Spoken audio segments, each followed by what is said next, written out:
नमस्कार दोस्तों, आप सभी का अभिनंदन और बहुत बहुत स्वागत है आपके अपने YouTube चैनल देवेंद्र क्लासेस में। उम्मीद है शानदार और मस्त होंगे। सिंधु घाटी सभ्यता का दूसरा पार्ट है ये।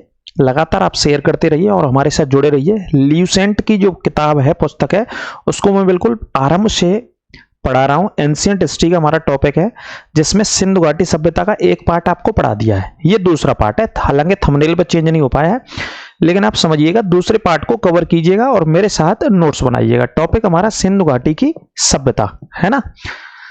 टॉपिक तीसरा है सिंधु घाटी की सभ्यता और पार्ट सेकंड है हमारा। कौन सा पार्ट है बेटा? दूसरा पार्ट है। तो दूसरे पार्ट में हम चर्चा करते हैं। पहला पार्ट आपने पढ़ ही लिया था मेरे साथ जुड़ करके, है ना। दूसरे पार्ट को हम यहां से शुरू करते हैं बेटा।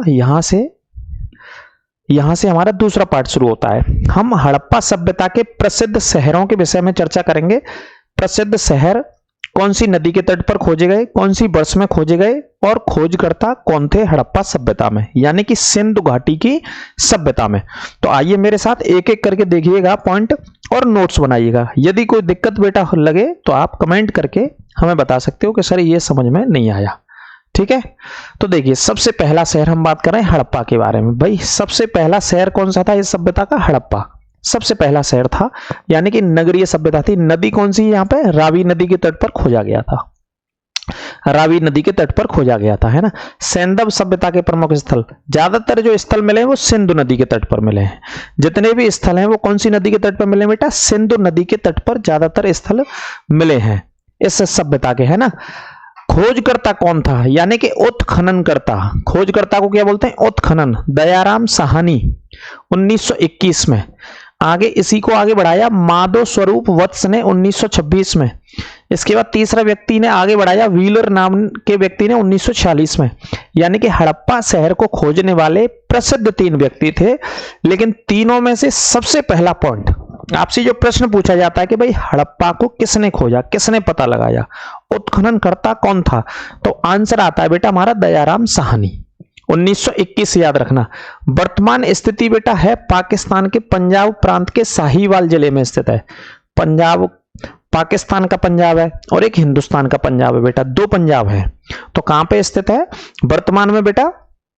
पाकिस्तान के पंजाब के कौन से जिले में? साहिवाल जिले में हड़प्पा नामक शहर स्थित है, जो सबसे पहले खोजा गया था। क्या गया था बेटा? सबसे पहला खोजा गया था। 3 लोगों का योगदान, दयाराम साहनी, माधव स्वरूप और व्हीलर, है ना। अच्छे से पढ़िए, पूरा ल्यूसेंट में आपको कवर कराऊंगा, टेंशन ना लें, दिक्कत ना लें, एक एक प्रश्न कवर कराऊंगा। दूसरा शहर बेटा मोहनजोदाड़ो। दूसरा शहर कौन सा है हमारा? मोहनजोदाड़ो है बेटा, है ना। दूसरा शहर कौन सी नदी के तट पर खोजा गया? सिंधु नदी के तट पर खोजा गया, मोहनजोदाड़ो। इसके ऊपर बेटा एक पिक्चर भी हमारे यहाँ बॉलीवुड में बन चुकी है, इसी नाम से, मोहनजोदाड़ो के नाम से बॉलीवुड में एक पिक्चर भी बनाई जा चुकी है ना। ऋतिक रोशन उसमें अभिनय किया है। इसी सभ्यता के बारे में दिखाया है। सिंध प्रांत के लरकाना जिले में स्थित है ये। आपसे पूछा जाता है कि भाई मोहनजोदाड़ो कहां स्थित है, तो सिंध प्रांत के लरकाना डिस्ट्रिक्ट, एक जिले का नाम है वहां पे लरकाना, सिंध प्रांत, है ना, जो कि किसी समय भारत का हिस्सा था। देश की आजादी के बाद पाकिस्तान में चला गया। खोजकर्ता कौन था बेटा? किसने खोज करी? राखल दास बनर्जी। राखल दास बनर्जी ने 1922 में, यानी कि 1921 में हड़प्पा खोजा गया, 22 में मोहनजोदाड़ो खोजा गया था। आगे बेटा किसने काम किया इस पर? आगे काम किया बेटा मैके ने 1927 में, और उसके बाद व्हीलर ने 1930 तक काम किया इसी शहर पर। कौन से शहर पर? मोहनजोदाड़ो नामक शहर पर, है ना। लेकिन पहला व्यक्ति याद रखना होता है हमें एग्जाम के वजह से। राखलदास बनर्जी 1922 में, पाकिस्तान के लरकाना जिले में स्थित है, पाकिस्तान के लरकाना जिले में, है ना। तीसरा शहर बेटा चनहूदड़ो, यह सिंधु नदी के तट पर खोजा गया। सिंध प्रांत के पाकिस्तान नवाब शाह जिले में स्थित है ये, नवाब शाह जिले में स्थित है चनहूदड़ो। खोज किसने करी बेटा? मैके नामक व्यक्ति ने 1925 में। खोज किसने करी? मैके 1925 में खोज की थी। ये प्रश्न पूछे जाते हैं, एक एक याद कर लेना मेरे साथ। मैके ने 1925 में। पाकिस्तान के सिंध प्रांत का नवाब शाह जिला स्थित है।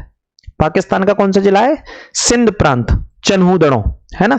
यहां से मनके बनाने का कारखाना प्राप्त हुआ था। सीप, मोती, माला, मनके बनाने का कारखाना प्राप्त हुआ था चनहूदड़ो से, सिंध में। अगला बेटा कालीबंगा। कालीबंगा घग्गर नदी के तट पर खोजा गया। कौन सी नदी के तट पर? घग्गर नदी के तट पर कालीबंगा खोजा गया था बेटा, ठीक है। राजस्थान के हनुमानगढ़ जिले में स्थित है ये जगह। राजस्थान के हनुमानगढ़ और श्री गंगानगर जिला पड़ता है बेटा, वहां पर हनुमानगढ़ है और दूसरा है श्री गंगानगर। इन दोनों की सीमा पर स्थित है कालीबंगा नामक स्थान घग्गर नदी के तट पर। यहां से जुते हुए खेतों के प्रमाण मिले थे बेटा। कैसे प्रमाण पूछा जाता भाई, क्या मिला यहां से खोज के दौरान? जुते हुए खेतों के प्रमाण मिले थे। और इसी शहर में घरों के अंदर से कुओं के प्रमाण भी मिले थे, है ना। यज्ञों के, हवनों के प्रमाण भी मिले थे, हवन कुंडों के भी प्रमाण मिले थे बेटा यहां से, है ना। तो अमलानंद घोष 1951 में इसकी खोज करी। बीपी लाल एवं बीके थापर ने भी 1961 तक इसमें काम किया। कालीबंगा की खोज अमलानंद घोष ने करी थी। किसने करी थी बेटा? अमलानंद घोष ने करी थी, है ना। थोड़ा सा आपको व्हाइट सा दिख रहा होगा, वो कैमरे के लेंस पर थोड़ा सा व्हाइटनेस सर्दी की वजह से आ गई है, तो आप चिंता ना करें, वो क्लियर हो जाएगा। राजस्थान के हनुमानगढ़ जिले में है। अगला है बेटा कोट दीजी। ये सिंधु नदी के तट पर खोजा गया। सिंध प्रांत के खैरपुर में स्थित है कोट दीजी। फजल अहमद 1953 में इसके खोजकर्ता थे। पाकिस्तान के खैरपुर में ये स्थित है, ठीक है। अगला जगह है बेटा रंगपुर, हड़प्पा सभ्यता की। ये मादर नदी के तट पर गुजरात के काठियावाड़ा, यहां गांधी जी का जन्म भी हुआ था। गुजरात का काठियावाड़ा वही जगह है जहां गांधी जी का भी जन्म हुआ था। और वहीं पर रंगपुर नामक स्थान, मादर नदी बहती थी उस समय, खोजा गया। किसने? रंगनाथ राव 1953-54 में खोजा गया था। गुजरात के काठियावाड़ा में स्थित है बेटा, है ना। क्वेश्चन बाहर नहीं जाएगा, ये नोट कर लेना और आराम से एक एक पॉइंट नोट करें मेरे साथ। कोई दिक्कत हो तो कमेंट करके पूछ सकते हो। रोपड़ सतलज नदी के तट पर स्थित है। पंजाब का एक जिला है रोपड़। यज्ञदत्त शर्मा ने 1953 से 56 तक इसके बारे में खोजा था। यज्ञदत्त शर्मा 1953 से 56 तक कहां पे स्थित है बेटा? पंजाब। तो ये प्रसिद्ध हड़प्पा सभ्यता के स्थान है। कैसे बेटा? प्रसिद्ध। जो दूसरा पार्ट में आपको पढ़ा रहा हूं, आगे देखते हैं। बहुत प्रसिद्ध बेटा, बहुत प्रसिद्ध है ये सभी के सभी। आगे देखते हैं बेटा। सबसे प्रसिद्ध जगह लोथल, सबसे ज्यादा एग्जाम में पूछा जाता है। लोथल सबसे प्रसिद्ध बंदरगाह इस सभ्यता का था। शहर भी कह सकते हैं। भोगवा नदी भी पढ़नी है आपको। भोगवा नदी के तट पर खोजा गया। गुजरात का अहमदाबाद जिले में स्थित है। गुजरात के अहमदाबाद जिले में, अहमदाबाद जिले के अंतर्गत है ना। ये गलत लिखा है, जहां पे जिला गलत लिखा है मेरे हिसाब से, अहमदाबाद जिला नहीं आएगा यहाँ पे, है ना। फिर एक बार चेक कर लेंगे। रंगनाथ राव 1954 में लोथल की खोज करी थी। रंगनाथ राव ने, यहाँ पे भी लिखा है, लेकिन गुजरात तो ठीक है, अहमदाबाद को चेक कर लेंगे एक बार, है ना। लोथल प्रसिद्ध बंदरगाह था जो भोगवा नदी के किनारे था, यानी कि अरब सागर का किनारा भी था, लेकिन यह नदी बहती थी। आलमगीरपुर बेटा बहुत प्रसिद्ध। यूपी की जितनी आप परीक्षाओं की तैयारी कर रहे हैं वहां सबसे ज्यादा प्रश्न यूपी में यह पूछा जाता है। हड़प्पा सभ्यता का एकमात्र जगह बताओ, एकमात्र स्थान बताओ, एकमात्र शहर बताओ जो यूपी में खोजा गया बेटा। तो उत्तर प्रदेश में खोजा गया हड़प्पा सभ्यता का शहर था आलमगीरपुर, जो हिंडन नदी के तट पर था। कौन सी नदी बहती है यहाँ पे? हिंडन नदी। यमुना की सहायक नदी है बेटा हिंडन। हिंडन कौन सी है? यमुना की सहायक। उत्तर प्रदेश के मेरठ जिले में स्थित है ये जगह। और ये हड़प्पा सभ्यता का सबसे पूर्वी स्थल है। हड़प्पा सभ्यता का कैसा बेटा? सबसे पूर्वी स्थल। यज्ञदत्त शर्मा ने 1958 में खोज करी थी इसकी। यज्ञदत्त शर्मा ने 1958 में क्या करी थी बेटा? खोज करी थी इसकी, ठीक है। सुत कैंगाडोर दास्क नदी के तट पर, पाकिस्तान के मकरान के समुद्र तट के किनारे है। सुत कैंगाडोर दास्क नदी के तट पर, ठीक है। खोज करता थे ओरेल स्टाइन 1927 में। ओरेल स्टाइन 1927 में पाकिस्तान के मकरान तट पर ही स्थित है सुत कैंगाडोर। ये हड़प्पा सभ्यता का सबसे पश्चिमी स्थान है। पूछा जाता है बेटा सबसे पश्चिमी जगह बताइए हड़प्पा सभ्यता की, तो सुत कैंगाडोर। सबसे पूर्वी स्थान बताइए, तो उससे ऊपर आलमगीरपुर पढ़ते हैं हम, है ना, हड़प्पा सभ्यता में दिशाओं के हिसाब से। अगला जगह है बेटा बनमाली। रंगोई नदी के तट पर खोजा गया, हरियाणा के हिसार जिले में है बनमाली। रविंद्र सिंह बिष्ट ने इसको खोजा 1974 में, हरियाणा के हिसार जिले में बनवाली।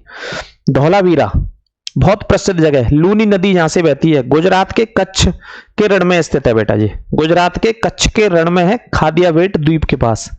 जेपी जोशी 1967 में इसके खोजकर्ता थे और रविंद्र बिष्ट भी थे 1990-91 में। इन दोनों ने मिलकर अलग अलग वर्षों में इसके बारे में जाना। धौलावीरा कर्क रेखा के पास स्थित है गुजरात के अंदर। धौलावीरा, इसे विश्व विरासत सूची में भी शामिल किया धौलावीरा को अभी 2 साल पहले, ठीक है। धौलावीरा कर्क रेखा के पास में भी स्थित है, इस पॉइंट को भी आप याद रखिएगा। आगे बात करते हैं कहां पे? गुजरात के कच्छ जिले में। सोतकर नामक एक जगह है, शाब्दीकोर नदी के तट पर दक्षिणी बलूचिस्तान में बेटा। ये जॉर्ज डेल्स ने 1962 में इसकी खोज करी थी। पाकिस्तान के दक्षिणी बलूचिस्तान में स्थित है। ये सभी प्रसिद्ध शहर हैं, इनके तटों पर नदियों के नाम है ना, और स्थिति कहां पर है ये आपको अच्छे से नोट कर लेना है एक एक पॉइंट, क्योंकि रेलवे से लेकर के किसी भी वनडे एग्जाम में ये प्रश्न पूछे जाते हैं, लगातार पूछे जाते रहे। आगे देखते हैं। देखिए, सिंधु सभ्यता के जो लोग थे वो धरती को उर्वरता की देवी मानकर उसकी पूजा करते थे।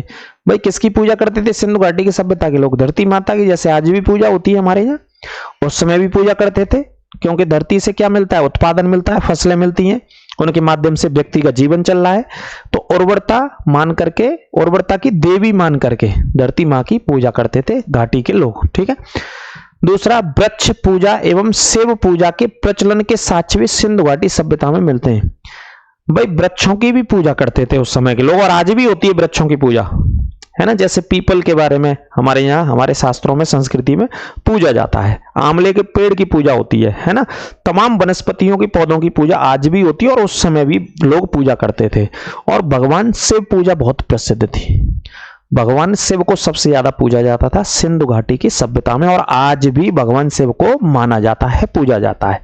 तुलना करके आप पढ़ सकते हैं। स्वास्तिक चिन्ह संभवतः हड़प्पा सभ्यता की देन है। इस चिन्ह से सूर्य उपासना का अनुमान किया जाता है। जो हमारा स्वास्तिक चिन्ह होता है, किसी भी धार्मिक काम हो रहा हो, कोई अनुष्ठान हो रहा हो, तो स्वास्तिक चिन्ह पंडित जी वगैरह बनाते हैं। उससे संबंध सूर्य उपासना का है, सूर्य की पूजा का है। स्वास्तिक चिन्ह के बारे में जो देन मानी जाती है हमारी सभ्यता में, वो हड़प्पा सभ्यता से मानी जाती है। स्वास्तिक चिन्ह की देन, है ना, लगाया जाता है। सिंधु घाटी के नगरों में किसी भी मंदिर के अवशेष नहीं मिलते हैं। मंदिरों के अवशेष नहीं मिले भाई साहब, यहाँ पे टेम्पल्स के अवशेष नहीं मिलते मंदिरों के। सिंधु सभ्यता में मातृ देवी की उपासना सर्वाधिक प्रचलित थी। मातृ देवी की उपासना यानी कि पूजा जो पद्धति थी वो मातृ देवी की उपासना के अंतर्गत आती थी। सबसे ज्यादा प्रचलित थी मातृ देवी की उपासना। ठीक है बेटा, इस पॉइंट को नोट करिएगा। पशुओं में कुबड़ वाला सांड, एक सांड का उल्लेख है जिसे कुबड़ वाला लिखा गया है। कैसा लिखा गया है? कुबड़ वाला। इस सभ्यता के लोगों के लिए विशेष पूजनीय था। सबसे ज्यादा पूजते थे इस सांड को भाई साहब, कुबड़ वाले सांड को सबसे ज्यादा पूजा जाता था सिंधु घाटी की सभ्यता में। नोट कर लेना, पूछा गया कई बार एसएससी के द्वारा। जैसे इस समय सबसे ज्यादा गाय माता पूजनीय है कि नहीं है बताओ आप? गाय को पूजा जाता है, उस समय कुबड़ वाले सांड को पूजा जाता था। सिंधु घाटी की सभ्यता में गाय के बारे में उल्लेख नहीं किया गया है। ठीक है, तो ये पॉइंट याद रखना। अगला देखते हैं। कुछ आयातित वस्तुएं, यानी कि सिंधु घाटी की सभ्यता में जो उस समय आयात होती थी, व्यापार होता था, या कहां पे मिली थी। जैसे तांबे के बारे में बात करते हैं, तो तांबे का उत्खनन बेटा खेतड़ी नामक एक जगह है जो राजस्थान में बहुत प्रसिद्ध है और सबसे बड़ी खान भी है। कॉपर की सबसे बड़ी खान है राजस्थान के भीतर, जो कि झुंझुनू जिले में स्थित है। खेतड़ी, खेतड़ी की खान हमारे यहाँ तांबे के उत्पादन या कॉपर के लिए बहुत प्रसिद्ध है, उस समय भी प्रसिद्ध थी। बलूचिस्तान प्रसिद्ध था कॉपर के लिए, और ओमा नामक स्थान फेमस था, है ना। ये प्रदेश लिखाए जा रहे हैं उस समय के। चांदी के बारे में बात करें तो अफगानिस्तान और ईरान, इन दोनों देशों में लिखा गया चांदी का उत्पादन होता था, या यहां से भारत में चांदी का आयात होता था, इन दोनों देशों से। अगला सोने के बारे में लिखा गया बेटा कर्नाटक में। आज भी कर्नाटक सोने का सबसे ज्यादा उत्पादन करता है, कर्नाटक। अफगानिस्तान और ईरान भी लिखा गया साथ साथ सोने को लेकर के। टिन का उत्पादन बेटा अफगानिस्तान और ईरान, ये दोनों देश कॉमन मिलेंगे बहुत सारी जगह आपको, है ना। गोमेद ये सौराष्ट्र से एक वस्तु होती है। लाजवट मेसोपोटामिया, इराक की जो सभ्यता थी। सीसा ईरान से, यानी कि जो आपके सामने लिखे हैं जो हड़प्पा सभ्यता में इन देशों से आते थे भारत में व्यापार के लिए। ठीक है, भारत में व्यापार के लिए आते थे ज्यादातर। ईरान और बलूचिस्तान, अफगानिस्तान से ये चीजें क्या लिखा है? आयाती थी, यानी कि आने वाली भारत में वस्तुएं थी। ठीक है, अगला देखते हैं। देखिए, मिट्टी की मूर्तियां अधिक मिलने से ऐसा अनुमान लगाया जाता है कि सैंधव सभ्यता मात्र सत्तात्मक सभ्यता थी। किसकी मिट्टी की मूर्तियां मिली हैं? स्त्री की मूर्तियां मिली हैं साहब। इससे अनुमान है कि जो सभ्यता थी वो मात्र सत्तात्मक थी, यानी कि मां को सर्वश्रेष्ठ दर्जा दिया गया था, स्त्री को सर्वश्रेष्ठ दर्जा दिया गया था, है ना। सैंधव सभ्यता में ज्यादातर मूर्तियां मिली है स्त्री की, मिट्टी की मूर्तियां। अगला पॉइंट है सैंधववासी सूती एवं ऊनी वस्त्रों का उपयोग करते थे। सूतियों का भी करते थे, ऊनी का भी करते थे। सूती वस्त्र की फैक्ट्री सबसे पहले अंग्रेजों ने 1818 में कलकत्ता में लगाई और ऊनी वस्त्रों का कारखाना सबसे पहले अंग्रेजों ने कानपुर में 1876 में लगाया था। तो अंग्रेजी भी इस्तेमाल करते थे, उससे पहले इस सभ्यता के लोग भी इस्तेमाल करते थे, आज भी इस्तेमाल होते हैं। मनोरंजन के लिए सैंधववासी मछली पकड़ना, शिकार करना, पशु पक्षियों को आपस में लड़ाना, चौपड़ और पासा खेलना आदि साधनों का प्रयोग करते थे, ये मनोरंजन के लिए। जैसे आज भी मनोरंजन का इस्तेमाल करते हैं बहुत सारे लोग, अलग अलग चीज। सिंधु सभ्यता के लोग काले रंग की डिजाइन के किए हुए लाल मिट्टी के बर्तन बनाते थे। लाल मिट्टी, ये प्रश्न यहां से उठाकर के पूछ लिया गया कि कौन सी मिट्टी के बर्तन बहुत प्रसिद्ध थे। लाल मिट्टी के बर्तन बनाते थे। कौन सी घाटी के लोग? सिंधु सभ्यता के लोग। ठीक है, किसका इस्तेमाल करते थे? काले रंग से डिजाइन करके लाल मिट्टी के बर्तन बनाते थे। अगला पॉइंट है तलवार से परिचित नहीं थे भाई जी। सिंधु घाटी के जो लोग थे वो तलवार से परिचित नहीं थे, तलवार के बारे में ज्ञान नहीं था, जानकारी नहीं थी। अगला पॉइंट है कालीबंगा एकमात्र हड़प्पा कालीन स्थल था जिसका निचला शहर सामान्य लोगों के रहने के लिए था और किले से गिरा था। कालीबंगा का अर्थ होता है काली चूड़ियां। यहां से पूर्व हड़प्पा स्तरों के खेत जोते हुए जाने के साक्ष्य और अग्नि पूजा के प्रथा के प्रमाण मिलते हैं, जो कि मोस्ट इंपॉर्टेंट है। जोते हुए खेतों के प्रमाण तो मिले ही हैं कालीबंगा से, जो कि राजस्थान के हनुमानगढ़ श्रीगंगानगर जिले की सीमा पर स्थित है। ठीक है, इसके अलावा वो ये कह रहा है यहां पे काली चूड़ियां, इस शब्द का मतलब है कालीबंगा। जो शब्द मैं बार बार कह रहा हूं जो लिखा है, इसका मतलब क्या है? काली चूड़ियां। यहां से पूर्व हड़प्पा स्तरों के खेत जोते जाने के साक्ष्य, यानी कि हड़प्पा सभ्यता से भी पहले के समय के प्रमाण मिले यहां से। पूर्व के मतलब पहले के प्रमाण मिले यहां से। और किसके प्रमाण मिले बेटा? अग्नि पूजा के प्रमाण मिले। अग्नि पूजा के, यानी कि अग्नि की पूजा, हवनों के प्रमाण मिले, यज्ञों के प्रमाण मिले घरों के अंदर से कालीबंगा के भीतर। ठीक है, मोस्ट इंपॉर्टेंट है, पूछा जाता है। अगला पॉइंट, पर्दा प्रथा या वेश्यावृत्ति सैंधव सभ्यता में। देखो, कोई महिला थी, जैसे आज भी महिलाएं तो भाई पर्दा में रहती कि नहीं रहती हैं? बिल्कुल रहती हैं। तो पर्दा प्रथा प्रचलित थी उस समय भी। ठीक है, और ये दूसरा पॉइंट, वेश्यावृत्ति भी सैंधव सभ्यता में प्रचलित थी, है ना। इसके बारे में तो कई जगह मिलेगा आपको, कई जगह लिखा हुआ है, समझ रहे होंगे आप जो मैं बताना चाह रहा हूं। शवों को जलाने एवं गाड़ने यानी दोनों प्रथाएं प्रचलित थी। हड़प्पा में शवों को दफनाने जबकि मोहनजोदड़ो में जलाने की प्रथा विद्यमान थी। लोथल एवं कालीबंगा में युग्म मतलब एक साथ। कौन कौन सी जगह है? लोथल में और कालीबंगा में एक साथ समाधियां मिली हैं। ये पॉइंट पूछा गया है। जब खोज हो रही थी, इनको जब निकाला जा रहा था इनसे संबंधित चीजों को 1921, 22, 23, 25, 26 में अलग अलग वर्षों में, तो एक साथ समाधि मिली, एक साथ कब्र मिली।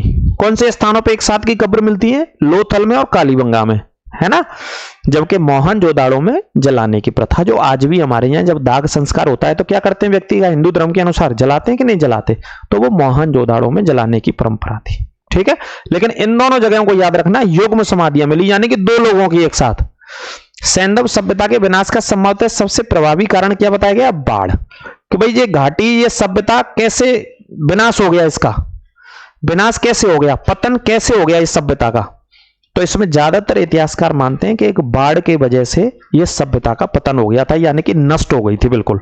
बाढ़, बहुत भयंकर बाढ़ उस समय आई थी, तो बाढ़ की वजह से यह सभ्यता खत्म हो गई थी। आग में पकी हुई मिट्टी को टेराकोटा कहा गया। जैसे अग्नि में जो मिट्टी को आज भी पकाते हैं, हमारे यहाँ क्या बनाते हैं? बहुत सारे, जैसे कुल्हड़ बनाए जाते हैं, जैसे बहुत सारे और भी जो इस्तेमाल होते हैं चीजें बनाई जाती हैं, है ना। जैसे दीपक बनाए जाते हैं, दिवाली में रखते हैं, तो आग में मिट्टी को पका करके ही तो बनाते हैं। तो अग्नि में जैसे मिट्टी को पकाएंगे तो उस शब्द को क्या बोला जाता है बेटा? टेराकोटा कहते हैं फिर उसको, टेराकोटा। इसका सबसे ज्यादा काम गोरखपुर में होता है, हमारे यहाँ यूपी के अंदर। टेराकोटा के काम सबसे ज्यादा यूपी के गोरखपुर में, है ना। बहुत प्रसिद्ध है, यूपी में आता है, यूपी पुलिस SI में बेटा, बहुत प्रसिद्ध है। तो ये सिंधु घाटी सभ्यता का दूसरा पार्ट था। कौन सा पार्ट बेटा? दूसरा। पहला मैंने पढ़ा दिया था, तो ये दूसरा है। इसके भी नोट्स बनाए, एक एक पॉइंट के नोट्स बनाए। क्वेश्चन बेटा बाहर नहीं जाएगा किसी भी वनडे एग्जाम से। आप SI का पेपर दो, UPSSC का दो, पेट का दो, SSC का कोई भी दो। ल्यूसेंट बिल्कुल शुरू से एंड तक मैं पढ़ाऊंगा, टॉपिक बाई टॉपिक हमारा चल रहा है। आप अच्छे से हमारे साथ इसी तरीके से जुड़े रहिए और अपने मित्रों और दोस्तों के साथ ज्यादा से ज्यादा आप शेयर करें। ज्यादा से ज्यादा क्या करें बेटा? शेयर करें क्लास को, ठीक है।